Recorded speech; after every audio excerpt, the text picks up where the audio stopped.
같이 일어나셔서 시편 119편 92절부터 97절까지의 우리 말씀을 한 절씩 읽고 마지막 97절을 합독하도록 하겠습니다. 시편 119편 92편 말씀 제가 먼저 읽겠습니다. 주의 법이 나의 즐거움이 되지 아니하였다면 내가 내 고난 중에 멸망하였으리이다.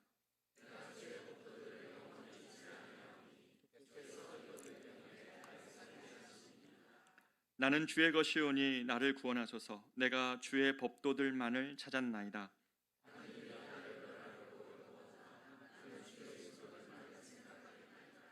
내가 보니 모든 완전한 것이 다 끝이 있어도 주의 계명들은 심히 넓으니이다. 내가 어찌 그리 사랑하는지요. 내가 그것을 종일 작은 소리로 읊조리나이다. 아멘. 자리에 앉겠습니다. 21세기를 설명하는 여러 키워드들이 있습니다. 그 중에 하나는 변화라는 것일 겁니다. 아마 역사상 어느 순간보다도 지금 20세기, 21세기는 기술과 과학이 만들어내는 변화가 인류가 지금까지 살아온 어떤 시간보다도 매우 축적적으로 일어나가지고 우리는 한 세대 안에서도 수많은 변화들을 경험할 만큼 굉장한 빠른 변화 속에 살고 있습니다. 그래서 조금만 한눈 팔면 어떻습니까? 내가 20, 30대의 평생 직업인 줄 알고 준비해왔던 기술이 내가 은퇴할 시점 또는 50대가 되면 그 기술이 이미 변해버린 시대 앞에서 활용이 안 되는 일도 경험할 만큼, 그래서 조금만 변화에 뒤처지면 낙오될 것 같은 두려움을 우리에게 줍니다. 그런데 문제는 이 시대의 변화의 방향입니다. 이 변화의 밑바탕에 어떤 정신이 들어가 있는가가 매우 중요한데요.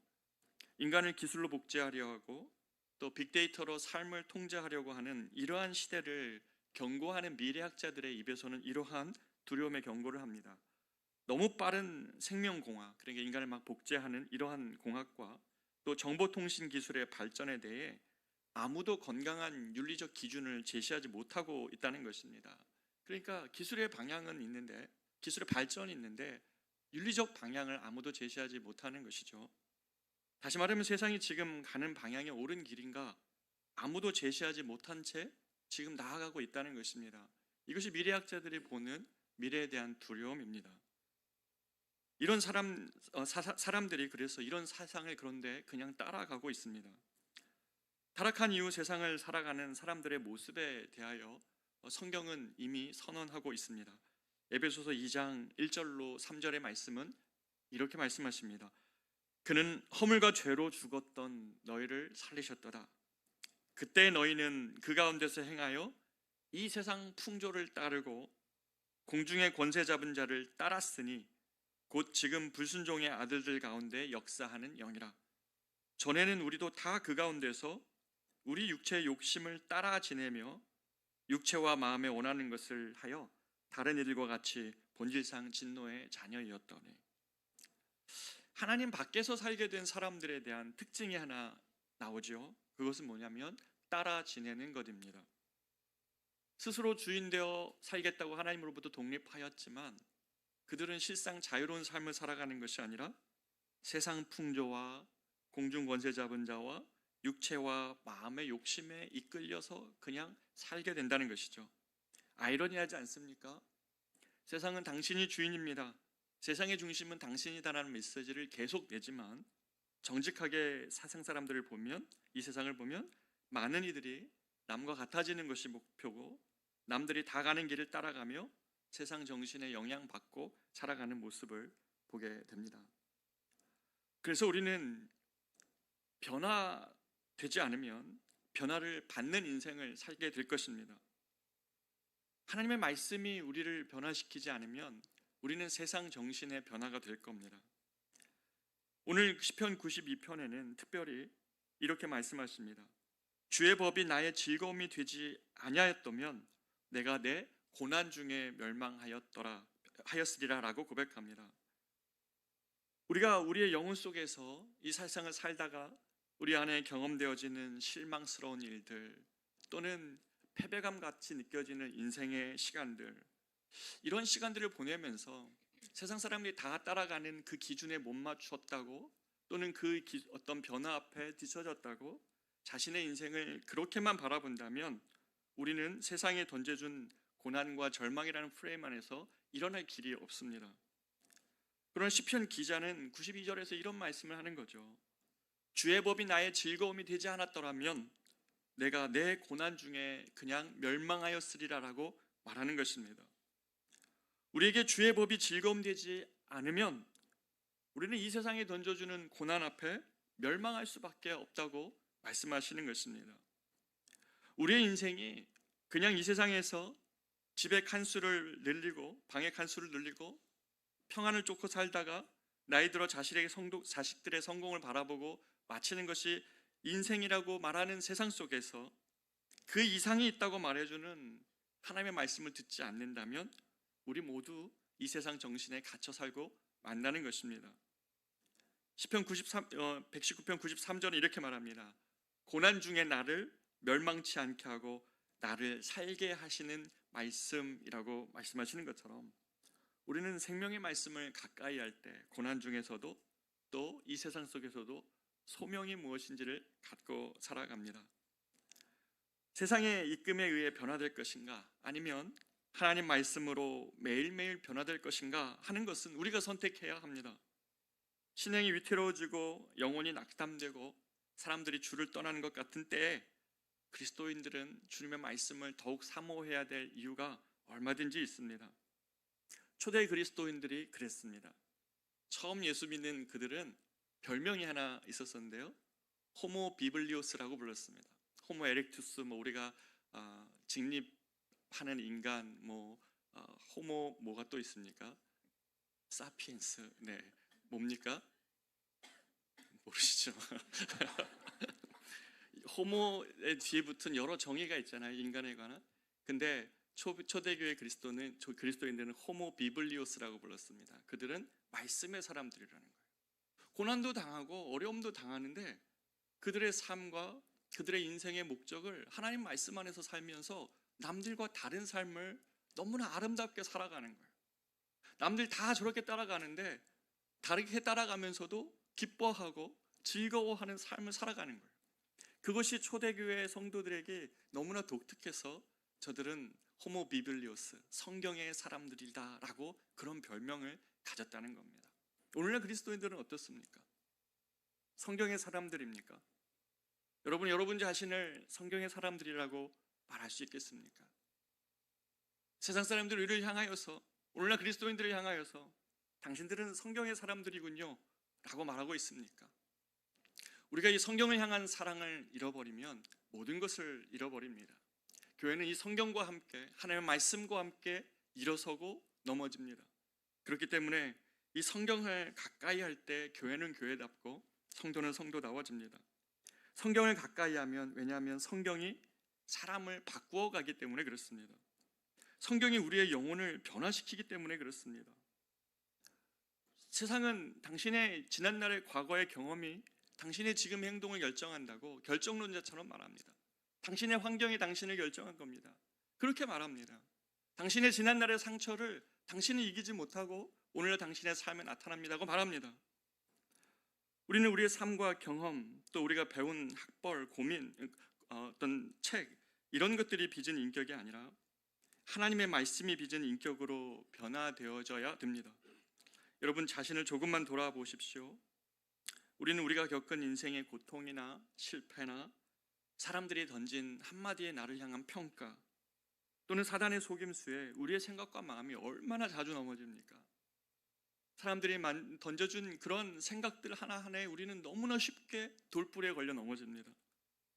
그러나 이런 세상에서 구원을 주시고 생명을 주시며 양으로 생명을 얻을 뿐만 아니라 더 풍성한 삶으로 채워주실 것을 약속하시는 하나님의 말씀이야말로 우리에게 필요한 진정한 영혼의 양식 아니겠습니까? 그래서 97절은 이렇게 말씀하십니다. 다윗은 내가 주의 법을 어찌 그리 사랑하는지요. 하나님의 말씀을 내가 어찌 그리 사랑하는지요.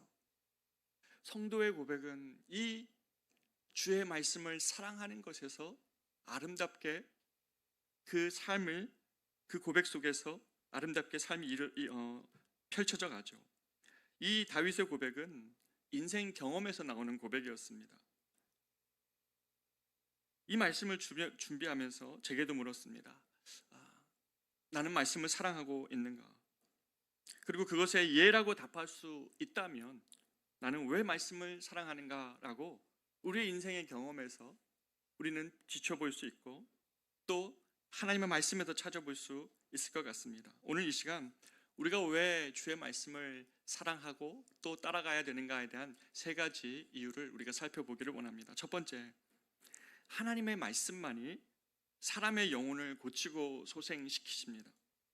히브리서 4장 12, 13절 한번 보십시오. 하나님의 말씀은 살아있고 활력이 있어 좌우의 날선 어떤 검보다도 예리하여 혼과 영과 및 관절과 골수를 찔러 쪼개기까지 하며 또 마음의 생각과 뜻을 판단하나니. 여러분, 하나님의 말씀은 날카로운 칼 같다는 겁니다. 그 칼은 베이면 속살이 드러나게 한다는 겁니다. 하나님 말씀이 날카로운 칼 같아서 13절 말씀에 보면 지으신 것이 하나도 그 앞에 나타나지 않음이 없고 또 우리의 결산을 받으실 이의 눈앞에 만물이 벌거벗은 것 같이 드러나느니라. 무엇이 이렇게 한다는 겁니까? 하나님 말씀이 그것을 한다는 겁니다. 우리가 하나님 말씀을 개인적으로 묵상하고 말씀을 대할 때 하나님의 말씀이 우리의 영혼을 해부하여서 우리의 인생을 결산하실 이의 앞에 벌거벗은 자처럼 우리의 영혼을 드러낸다는 것입니다. 말씀은 사람의 내면을 드러내주는 거울입니다. 세상에 많은 책들은 우리가 책을 읽지만 거꾸로 우리를 읽는 책이 하나 있다면 그것은 성경입니다. 성경 말씀을 읽다 보면 어쩌면 그렇게 나의 속마음을 알고 있는지 하나님의 말씀이 내 내면을 비추고 내 내면을 오히려 읽고 있는 것을 알게 됩니다. 우리의 생각과 내 마음의 의도가 지금 무엇으로 차 있는지를 드러내 주시는 것은 하나님의 말씀입니다. 누구 앞에서입니까? 우리 인생의 결산을 받으실 주님 앞에 지금 나의 모습이 어떠한지를 드러내 주시는 것이 하나님의 말씀이라는 것입니다. 우리는 가끔 내가 너무 지치고 또 너무 일이 많으면 내가 어떤 사람인지 모른 채 살아갑니다. 내 영혼이 지금 바르게 살고 있는가?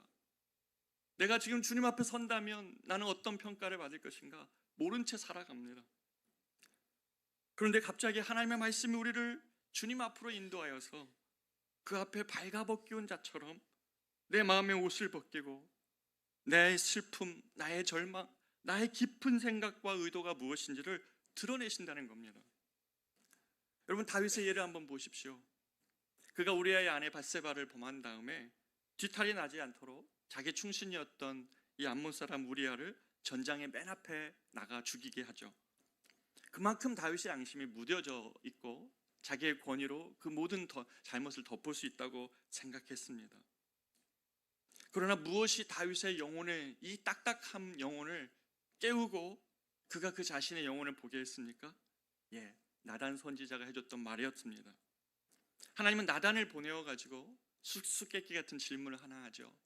어떤 나라의 한 부자가 자기의 손님이 찾아왔는데 그 손님을 대접하고자 자기가 평소에 알고 있는 양 한 마리로 그 양을 사랑하며 살고 있는 이웃집의 가난한 사람의 양을 빼앗아 가지고 그 자기에게 온 손님을 대접했다고 하자. 이것이 옳은가라고 얘기할 때 다윗이 노발대발하죠. 그런 자가 어디 있는가라고 할 때 나단이 그 부자가 당신입니다 라고 얘기한 거예요. 하나님의 말씀이 그 무뎌졌던 양심을 깨우고 드러낸 것이죠. 하나님의 말씀만이 다윗의 그 무뎌진 심령 깊은 곳에 있는 자신의 마음 상태를 드러내 줬던 것입니다. 이것은 다윗을 부끄럽게만 하기 위한 것이 아니라 다윗을 살려내시기 위한 하나님의 섭리입니다.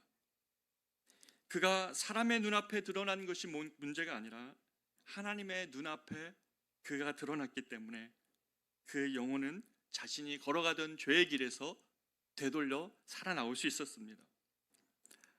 다윗은 말씀합니다. 시편 51편 3절 4절에서 무릇 나는 내 죄가를 아오니 내 죄가 항상 내 앞에 있나이다. 내가 주께만 범죄하여 주님 목전에 악을 행하였사오니 주께서 말씀하실 때에 의로우시다 하고 주께서 심판하실 때에 순전하시다 하리이다 말하는 것입니다. 주께서 사람의 죄를 드러내시면 여러분 창피하고 억울한 것이 아니라 하나님 우리의 말씀을 말씀 앞에 드러내면 다윗처럼 하나님 당신의 말씀이 의롭습니다. 당신의 말씀이 순전하십니다. 당신의 말씀이 옳습니다. 다른 사람이 내 마음을 나를 평가하면 우리는 분노하죠. 다른 사람이 나를 향하여 평가하면 당신이 뭘 하는데 그래? 이렇게 얘기하죠. 그러나 하나님 말씀이 우리가 어떤 상태인지를 드러내시면 그 말씀 앞에 우리는 굴복할 수밖에 없습니다. 당신의 말씀이 옳습니다. 지금 내 영혼의 상태가 이렇습니다. 나의 절망이 이렇습니다. 내 안의 어두움이 이렇습니다 라고 인정하지 않을 수 없도록 다윗은 옳습니다. 당신의 말씀이 옳습니다 라고 고백하고 있는 것입니다. 그래서 다윗은 이 일로 인하여서 자신의 영혼을 살리는 회개에 이릅니다. 자신의 영혼의 상태를 주님의 눈으로 볼 수 있게 된 것이죠. 그래서 주님 내 안에 정한 마음이 없어졌습니다. 정직한 영을 새롭게 해달라고 다윗은 하나님 앞에 간구하였던 것입니다.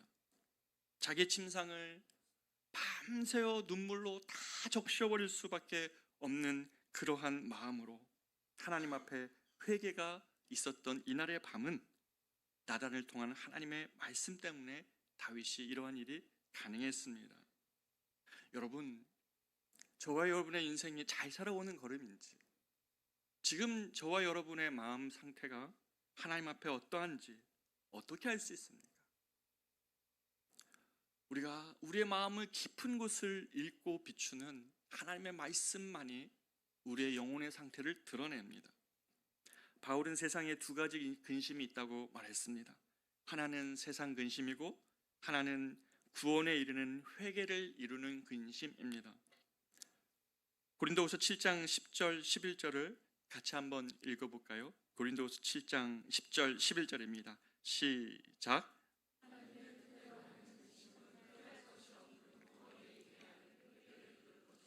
세상 근심은 사망을 이루는 것이니라. 보라, 하나님의 뜻대로 하게 된 이 근심이 너희로 얼마나 간절하게 하며 얼마나 변증하게 하며 얼마나 분하게 하며 얼마나 두렵게 하며 얼마나 사모하게 하며 얼마나 열심히 있게 하며 얼마나 벌하게 하였는가. 여러분, 세상에 있는 모든 근심은 영혼을 뼈를 마르게 합니다. 영혼을 죽입니다. 여기도 말씀하시지 않습니까? 세상 근심은 사망을 이룬다고요. 세상에 있는 모든 근심, 그것은 우리의 영혼을 마르게 합니다. 그러나 세상에 있는 근심 중 유일한 아름다운 근심이 있습니다. 그것은 하나님의 뜻대로 하는 근심입니다. 자신의 생각과 의도가 하나님 앞에 드러나 회개하게 하는 근심입니다. 그 근심은 우리를 소성케 합니다. 우리를 구원에 이르게 합니다. 왜요? 주님을 붙잡게 하거든요. 주님 앞에 내 영혼의 상태가 이러함을 알고 주님의 도움을 구하거든요. 주님 없이는 내가 살아갈 수 없다는 사실을 알고 나의 손을 펴 주님을 붙잡게 하는 회개에 이르게 하기 때문에 그렇습니다. 주님의 구원을 간절히 사모하게 하는 것입니다. 그리하여 우리를 회개에 이르게 함으로 변화시키는 것입니다. 어거스틴이 있습니다. 초대교회 유명한 교부였죠. 이 어거스틴은 그러나 인생 자체를 낭비한 사람입니다. 그는 어머니가 크리스찬이었고 예수님을 잘 믿는 신실한 분이었지만 그에도 불구하고 정신적인 방황을 엄청 합니다. 우울증도 있었고요. 또 그러면서 이교회도 탐닉하면서 엄마의 마음을 다 그냥 새카맣게 만들어버렸죠. 나중에는 성적 방종에까지 이르러서 문란한 그런 성생활을 합니다. 자신의 인생이 상처나 버리고 깨져버리고 완전히 망가졌던 그런 시간을 보냅니다. 그런 어거스틴이 그러나 어느 날 설교자 암브로시우스라는 사람을 만나서 그에게 영향을 받기 시작합니다. 하나님 말씀을 듣기 시작하고 그 하나님 말씀 앞에 자신의 영혼을 조금씩 돌아봅니다. 그 결과 이 어거스틴이 자신의 불륜 관계였던 여성과 이별하면서 이제 하나님의 말씀 바울 서적을 이렇게 읽게 되게 됩니다. 하나님은 참 어거스틴을 사랑하셔서 어느 날 어거스틴이 진짜 이제 회심에 이르는 날이 다가왔습니다. 어느 날 그에게 회개를 촉구하는 이 성령의 음성, 하나님의 감동이 너무나 어거스틴한테 찾아온 거예요. 강력한 감동이었습니다. 그러자 그가 자기도 모르게 집 밖에 있는 무화과나무 밑으로 뛰어갑니다.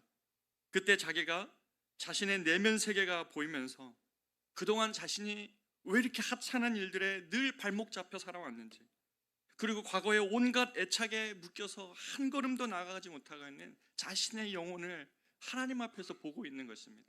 너무나도 가련한 인생, 너무나도 하찮은 것에 발목 잡혀서 한 발짝도 못 나가고 있는 어거스틴 자신의 영혼을 본 것입니다. 그러자 그는 참회록에 이렇게 기록합니다. 나는 내 영혼에 숨겨진 깊은 부분을 살펴보았다. 나는 내 영혼 속으로부터 부끄러운 비밀을 파내었다. 그리고 그 비밀들을 고스란히 모아 주님 앞에 집합시켰다. 그때 내 속에는 커다란 폭풍이 일어났다. 내 눈에서는 홍수 같은 눈물이 쏟아졌다. 나는 일어나서 친구 알리피우스에게 방해받지 않을 만큼 멀리 떨어져서 속이 후련할 때까지 울고 하나님께 부르짖었다. 무화과 아래에 몸을 던지고 눈에서 강물처럼 흐르는 눈물을 하염없이 내버려 두었다. 그것은 하나님께 드려진 나의 최초의 합당한 제사였다 라고 기록합니다. 사랑하는 여러분, 누가 어거스틴의 마음을 읽었습니까? 하나님의 마음으로 자기 자신을 보니 너무나도 가련하게 늘 작은 것에 또 과거의 상처 앞에 한 발자국도 나가지 못하는 자신의 심령을 보면서 그 하나님 앞에 자신의 모든 것들이 쏟아졌을 때에 그 말씀 앞에 어거스틴은 자신의 인생의 무릎을 꿇고 주님을 비로소 영접합니다. 오직 하나님의 말씀만이 우리의 영혼을 돌아보게 하고 소성시키기 때문에 우리는 하나님의 말씀 앞에 늘 서 있어야 되는 것입니다. 둘째로, 우리가 하나님의 말씀을 사랑하는 이유는 하나님의 말씀만이 진정한 사랑을 알게 해주시기 때문에 그렇습니다. 우리가 성경을 사랑하는 이유는 성경만이 진짜 사랑이 무엇인지를 가르쳐 줍니다. 오늘날은 가짜 사랑이 난무합니다. 가짜 사랑이란 조건부의 사랑을 의미합니다. 사랑이란 의미 자체에 조건이 붙을 수 없습니다. 그래서 사랑입니다. 그런데 오늘날은 이 사랑을 변질시켰죠. 조건을 갖추어야 사랑받을 자격이 있다고 여기게 합니다. 학업이 좀 부족하거나 능력이 좀 부족하거나 어떤 사업에 실패하면 마치 사랑받을 자격이 없다고 말하는 문화 속에 우리는 살아갑니다. 왜 그런 기준으로만 사람을 사랑해야 되는 것입니까? 너무나 참 사랑을 잊기가 쉬운 문화에 우리가 삽니다. 그러나 여러분, 자녀를 키워본 부모는 다 알지 않습니까? 자녀가 사랑스러운 이유가 있습니까? 자녀가 사랑스러운 것이 100점 맞으면 사랑스럽습니까? 그거에 이렇게 동의할 많은 분들이 있을 것 같은데 예화를 잘못 들었습니다. 자녀가 사랑스러운 거는 어떤 조건 때문이 아닙니다. 그냥 그 존재가 사랑스러운 거죠. 저도 저희 아내랑 가끔 이야기합니다. 아이린이 지금 너무 이쁜데 이유를 모르겠다고. 그냥 마음에서 사랑의 마음이 솟는 것이죠. 그게 사랑 아닙니까? 그것이 이 세상을 따뜻하게 하는 것이고 이 세상의 소망 아닙니까? 조건을 갖추지 못했는데, 사람들이 말하는 조건을 갖추지 못했는데 그 존재가 사랑스럽다고 말해줄 수 있는 것 누가 할 수 있습니까? 요한일서 4장 8절은 말씀합니다. 사랑하지 아니하는 자는 하나님을 알지 못하나니 이는 하나님은 사랑이심이라. 하나님의 사랑이 우리에게 이렇게 나타난 바 되었으니 하나님이 자기의 독생자를 세상에 보내심은 그로 말미암아 우리를 살리려 하심이라. 하나님 우리를 살리기 위하여 자신의 사랑하는 아들을 이 땅에 보내셨다는 사실을 우리가 믿는다면, 우리를 향하신 가장 필요하고도 근본적이고도 완전한 사랑을 우리에게 주셨다는 사실을 그리스도의 십자가에서 보고 있노라면, 조건으로 줄 세우고 등급 매기는 세상, 은근히 자신의 연봉과 사회적 지위로 다른 사람을 평가하고 또 평가받는 세상 속에서 우리가 세상을 알면 알수록, 이런 세상을 알면 알수록 우리를 자신 없게 하고 수고했던 우리의 모든 인생을 허무하게 만들지만, 그러나 성경은 읽으면 읽을수록 하나님의 용서와 하나님의 무한한 사랑의 셈으로 우리를 이끌어가 주지요. 이 사랑의 소리를 듣지 않고 있는데 어찌 이 세상에서 여러분, 그 조건으로 줄 세우는 세상 속에서 내가 사랑받고 있다는 것을 알 수 있습니까? 하나님의 무한한 용서와 사랑을 성경을 통하여 듣고 있지 않는데 어찌 이 세상 속에서 하나님이 나를 사랑한다는 이야기를 알 수 있겠습니까? 사랑이라는 이유 외에는 설명할 수 없는 넘어진 자 또는 소망을 잃은 자, 죄인을 향한 십자가의 사랑을 우리는 성경을 통해서만 만나게 되는 것입니다. 그래서 처음에는 우리는 이렇게 반응하죠. 왜요? 주님, 왜 나를 사랑한다고 말하는 것입니까? 그렇게 묻다가 시간이 지나 하나님의 말씀이 깨달아지면, 십자가의 용서와 사랑을 받아들이고 나면 밀려오는 한없는 사랑 앞에 압도되는 것이죠. 물음표, 왜 나를 사랑하냐고, 왜 나 같은 사람을 위하여 자신의 생명을 내주냐고 묻다가 그것이 느낌표가 되어서 성경에 적혀있던 말씀이 막 활자가 움직이면서 살아서 우리의 영혼을 가득 채워 주님의 뜨거운 사랑으로 우리의 심령을 바뀌어 놓는 것입니다.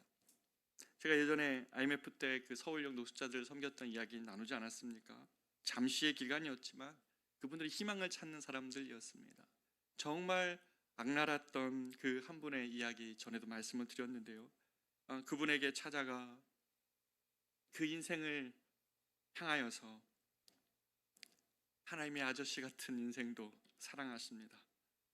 아저씨 같은이란 건 뺐고 하나님의 아저씨를 사랑하십니다. 저는 20대 21살, 2살이었고 그분은 50대 IMF 때 직장을 잃으신 그 영혼의 절망으로 서울역에서 그렇게 떠돌던 분이었습니다. 그러나 그 말을 하나님의 음성으로 들었던 이분이 자신의 인생이, 세상이 자신을 버렸지만 평생 동안 수고했던 그 인생을 아무런 가치 없다고 IMF 때 그를 그냥 세상에서 내쫓았던 자신의 인생이 그렇게 망가졌다고 생각했지만, 그런 인생에 들려온 하나님이 나를 사랑한다고 라는 말에 그 인생이 변화됐던 이야기를 여러분과 나눈 적이 있습니다. 여러분, 세상은 참 사랑을 여전히 갈구합니다. 그리고 그 사랑은 오직 성경에 기록되어져 있습니다. 이 사랑은 이해하는 사랑이 아니라 만나는 사랑입니다. 성경을 읽다가 뽕나무 위에 올라간 삭개오가 마치 나 같은 겁니다. 하나님을 향한 너무나 갈구한 마음으로 뽕나무에 올라간 삭개오를 향해 내려와라, 너 왜 거기 숨어 있느냐 라고 말씀하시는 이 삭개오의 모습이 나라는 사실을 말씀을 통해 발견하는 것입니다. 하나님의 사랑을 이해하려면 받아들이기 어렵겠지만 성경을 읽어가면서 말씀 가운데 내가 보이고 뽕나무에 올라간 삭개오도 나고 아무도 찾지 않는 우물가에 물길로 나온 여인도 나고 모두가 멀리하는 문둥병 환자도 바로 난데, 그런 나에게 내려와라. 내가 네 과거를 안다. 내가 너의 몸뿐만 아니라 마음도 치료하고 싶다고 말씀하시는 하나님의 사랑을 성경을 통해서 읽으며 만나는 것입니다. 하나님은 성경을 통하여 우리를 참으로 만나 주십니다. 우리를 이해시키려고 하시는 것이 아니라 하나님은 성경을 통하여 우리를 만나고 싶기 때문에, 그렇기 때문에 우리는 성경을 사랑하고 읽는 것입니다. 거짓 사랑이 난무하는 세상을 사는 우리 삶은 하나님의 참 사랑 안에서만 우리가 하나님의 사랑받고 또 하나님의 귀한 존재인 줄 알게 됩니다. 이것이 우리가 성경을 사랑해야 될 두 번째 이유입니다. 마지막으로, 하나님의 말씀은 모든 인생에 살아갈 소명을 주시기 때문에 우리가 이 세상에서 날마다 주님의 말씀을 읽어야 됩니다. 달라스 윌라드라는 영성 신학자는 이렇게 말합니다. 하나님 우리를 있는 그대로 사랑하신다. 정말 그렇다. 그러나 그 자리에 머물게 있지는 않으신다. 우리를 그 자리에 머물러 있게 하지는 않으신다는 겁니다. 구원하고 방치하시는 게 아니시라는 것입니다. 모든 사람은 의미 있는 삶을 살기를 원하지요. 살 이유를 모르겠다고 말한다면 그거는 인생의 의미가 없기 때문에 그렇습니다. 못 찾았기 때문에 그렇습니다. 달려가야 될 삶의 목표가 없는데 편안한 게 무슨 의미가 있습니까? 아무리 많은 것을 누린다 해도 영혼의 공허함을 메울 수가 없는 것이죠. 그러나 하나님이 참 좋은 것은 하나님은 우리를 사랑으로 구원하신 다음에 우리에게 삶을 되돌려 주시면서 네 삶을 향한 나의 부르심이 있다, 목적과 소명을 주시는 것이죠. 저는 이것이 너무 좋습니다. 하나님, 우리가 끝까지 달려갈 수 있는 소명과 목표를 주시는 것이 너무나 감사하다는 것이죠. 예수님께서는 3번이나 자신을 부인한 이 베드로를, 절망한 마음 가운데 있는 이 베드로를 찾아가셔서 이 디베랴 바닷가에서 베드로에게 말씀하십니다. 네가 나를 사랑하느냐? 아니, 배신하고 떠난 베드로에게 이 질문하면 어떡합니까? 네가 나를 사랑하느냐? 처음에는 부끄럽게 하려고 하시나? 이렇게 생각했습니다. 3번을 물으실 때 베드로는 알았습니다. 이 예수님이 나를 향하여 질문하시는 이 질문이 진짜 나의 영혼을 향한 질문이라는 것을 알게 되었습니다. 그러면서 주님을 향하여 사랑합니다, 사랑합니다, 사랑합니다 3번을, 내가 주님을 사랑하는지 주님을 아십니다 라고 말했을 때에 주님이 이 베드로에게 사명을 주시죠. 그러느냐? 그러면 내 양을 먹이라.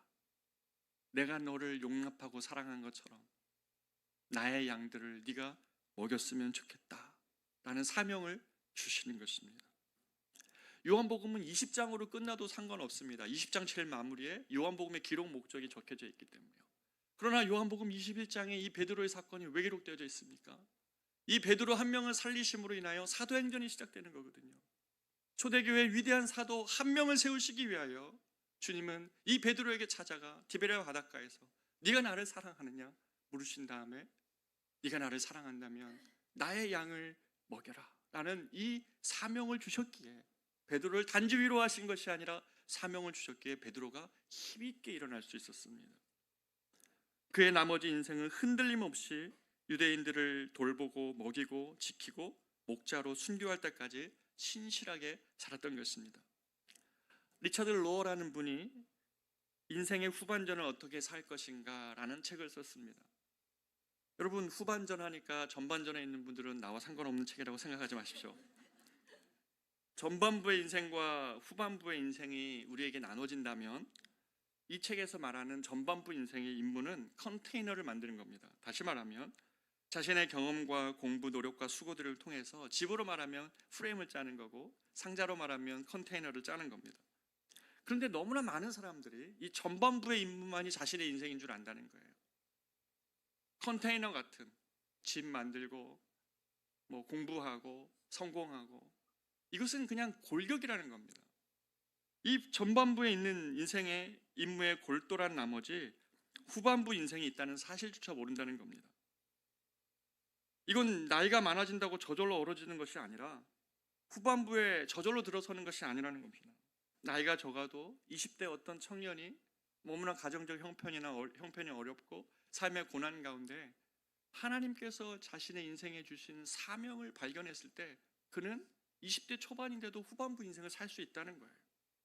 그러나 평생을 살았는데 전반부 인생만 사는 거예요. 그냥 컨테이너 같은 내 삶의 외곽만 만들지 무엇을 담고 살아야 될지를 한 번도 고민하지 않고 살아가는 거예요.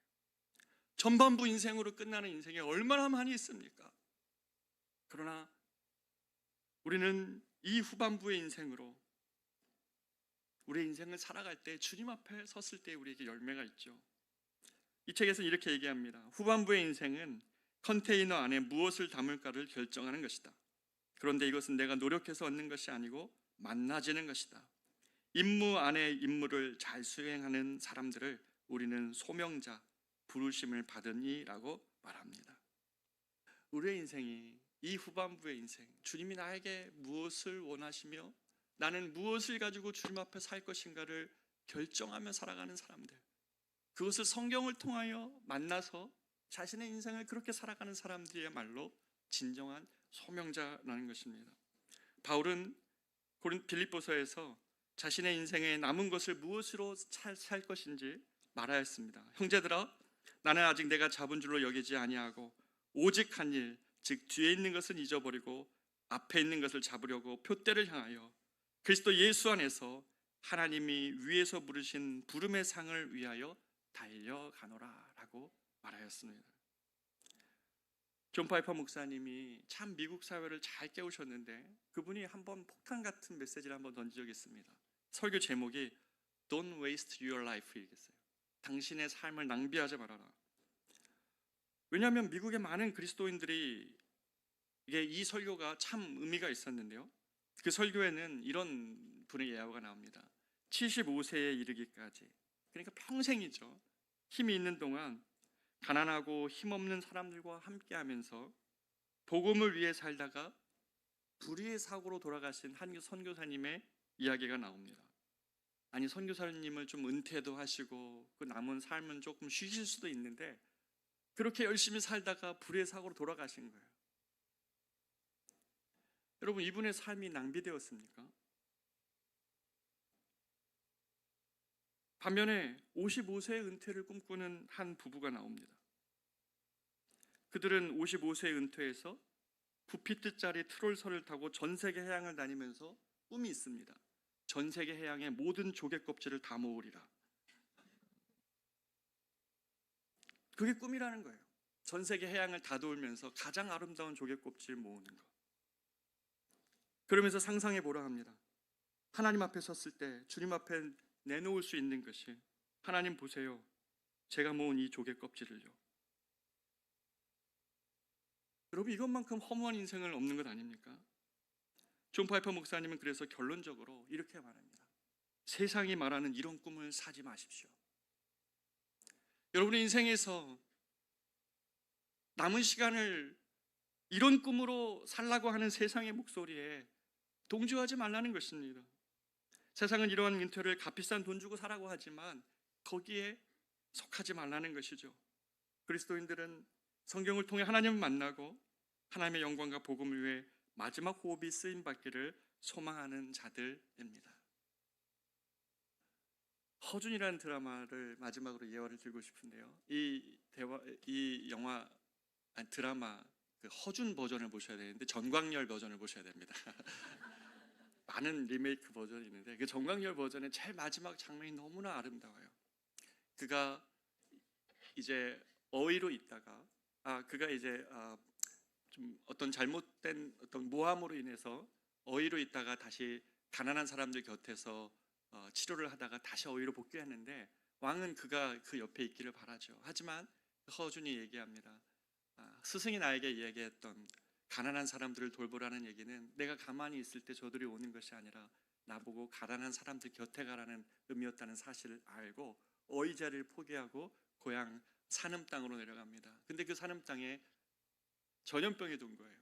그 전염병이 돌아서 거기서 사람들을 치료하다가 마지막 자기가 전염병에 걸렸을 때 먹을 그 비상약을 어떤 아파하고 있는 어린아이 입에 넣어주고 마지막 모습이 그래요.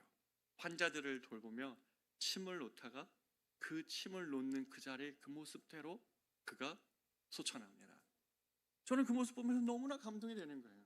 소명자의 삶은 저런 것 아닌가? 바울이 지금 그러고 있는 것 아닌가? 빌립보서는 그의 마지막에 썼던 책인데, 내가 그리스도 예수 안에서 하나님이 위에서 부르신 부름의 상을 위하여 달려가노라라고 얘기했던 이 바울의 모습이 이 허준의 모습과 너무 닮아있고 그 75세의 인생을 살았던 선교사님의 삶과 너무 닮아있던 것 아닙니까? 우리 너무 연약해져 있는 것 아닙니까?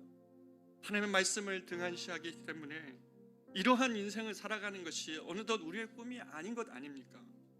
주님을 위하여 살다가 우리에게 이 땅의 삶이 전부가 아니라 주님 앞에 설 날이 있다는 사실을 알고 영원한 것을 위하여 영원하지 않는 것을 마음껏 드릴 수 있는 인생에 대하여 꿈꿀 수 있는 것은 오직 성경만이 우리에게 그 소망을 불러일으키는 것입니다. 사랑하는 여러분, 결론입니다. 요즘 많은 사람들이 달립니다. 강변에 보니까 달리고 또 달립니다. 그런데 여러분, 또 다른 종류의 달림이 있습니다. 영혼에 유익한 달림입니다. 말씀을 향하여 달리는 것입니다. I will run to you. 시편 119편 32절에 이렇게 말합니다. 주께서 내 마음을 넓히시면 내가 주의 계명들의 길로 달려가리이다. 이런 달림을 그리스도인들은 꿈꿔야 되는 것입니다. 하나님 앞에서 이것은 복된 러닝입니다. 영혼을 돌이키며 살아가게 할 것이고 우리를 사랑 가운데 살게 할 것이며 소망의 삶으로 바꿔지게 하는 달림입니다. 말씀을 사랑하십시오. 이번 여름 작정 한번 해보시면 어떻습니까? 하반기가 벌써 시작됐습니다. 하반기 올해가 마치기 전에 성경을 읽도록하고자 했던 여러분의 마음 다시 한번 각오하고 시작하십시오. 교회가 성경 필사를 준비하지 않았습니까? 말씀으로 달려가 보십시오. 내 영혼을 치료하고 내 영혼에 다시 한번 소명을 주시고 내가 영원한 것을 위하여 영원하지 않은 것들에 집착하지 않도록 주님 도와달라고, 내 인생 낭비함 없이 주님 앞에 서게 해달라고 우리 같이 한번 그렇게 꿈꾸는 여름 되기를 원합니다. 우리 커맨시 교회가 하나님이 이런 은혜 주시기를 진심으로 축복합니다. 우리 같이 찬양할까요? 주 말씀 향하여.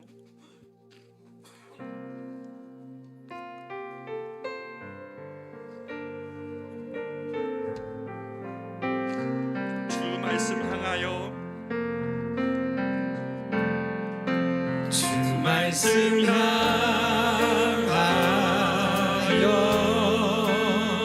달려가리라.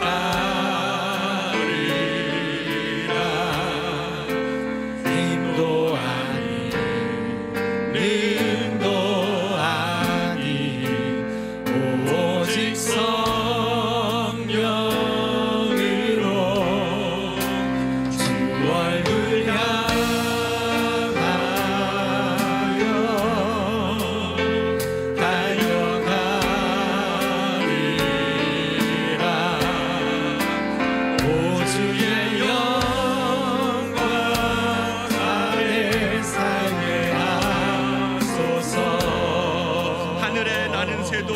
같이 찬양합니다.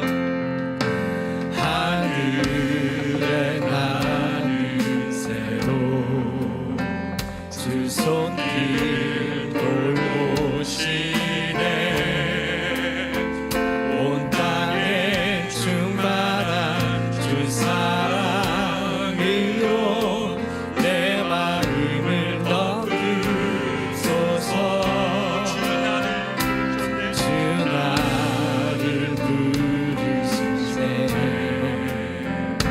주의 영광 위에 모든 사람 이끄소서.